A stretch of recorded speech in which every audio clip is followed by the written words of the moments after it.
Нетранспарентно и без никакви критериуми државата ги троши народните пари за реклами во медиумите, тврди ЗНМ.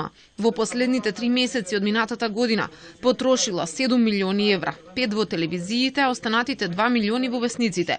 Според податоците до кои дошло Сдруженијето, најмногу пари се одлеале во Канал 5, па Алфа и Сител, а најмалку во 24 Вести и Телма. Од весниците пак најголем дел од колачот земале Коха, Вечер и Дневника, најмалку Вест и Слободен печат.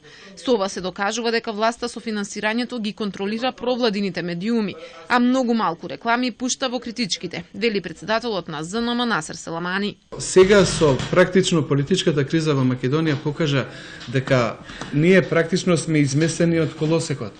Во Македонија е како се вика, доведено прашање уставниот поредок на земјата. Тоа враќање во нормален колосек на земјата значи и прекинување на ваква интервенција на државата во медиумите. Јас сум убеден дека тоа ќе се случи. Според Сдруженијето, најмногу се трошат пари токму за кампањите, промоција на основните семејни вредности, истражија Македонија и почитувај ги правилата, почитувај го животот.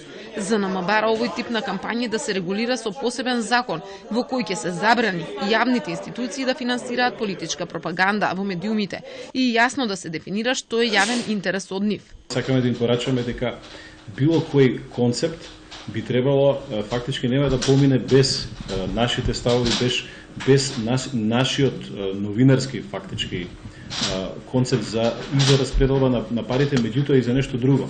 Како се определува јавниот интерес при одредени кампањи. Тоа ќе биде едно од прашањата за кое ќе треба да се разговара и во рамките на таа нова, не знам, утре владина коалиција или политичка, затоа што вие можете да дефинирате дека јавен интерес е одредено идеолошко прашање, нели?